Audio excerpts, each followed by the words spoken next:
ফোনটা চার্জে দিই। এইখানে তোমার জন্য একটা কাপড় নিয়ে আইছিলাম। না, আমার কাপড় লাগবে না। আচ্ছা, আমি তোমার স্বামী হই, তাই না? আমি তোমার তো একটা ভালোবাসা 3 পিস দিতেই পারি। আমি তো তোমার একটু কাছে চাইতেই পারি, তোমার কাছে আমি যাইতেই পারি। কিন্তু তুমি আমার এত ভয় পাও কেন? আপনি বাবা মার পছন্দে আমার বিয়ে করে অনেক বড় ভুল করছেন, তাই না? আচ্ছা, আপনি যদি নিজের পছন্দের মানুষের বিয়ে করতেন তাহলে তার সাথে কি এরকম ব্যবহার করতে পারতেন? আচ্ছা, আমি কি এতটাই খারাপ? দেখতে কি একটু সুন্দর না? আপনি কেন আমার সাথে এরকম করলেন? কেন আমার জীবনটা নষ্ট করলেন? আপনার যখন অন্য কারোর সাথে সম্পর্ক ছিল, তাহলে কেন আপনি আমার বিয়ে করলেন? না পাইতেছি আপনার ভালোবাসা, না পারতেছি আপনাদের ছেড়ে চলে যেতে।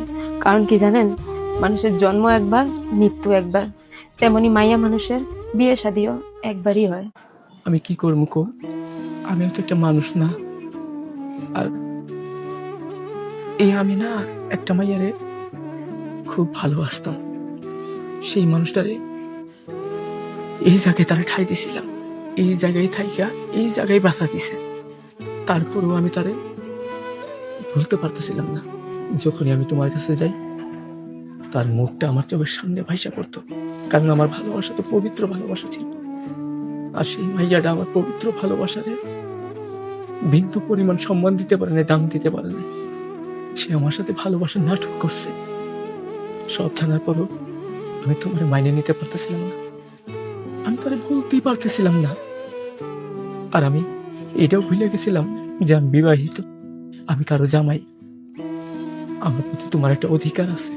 আমি তো সেই অধিকারটা কোনো সময় বাধ্য সেই সব কথা। আর আমি তোমার গায়ে কত হাত তুলছি, কত খারাপ ভাষায় বকাবকি করছি। তারপর তুমি আমার ছাইরা যাও নাই। তুমি এত ভালো মানুষ, তারপরও আমি তোমার কত কষ্ট দিছি। আল্লাহ যেন আমার মাফ করে।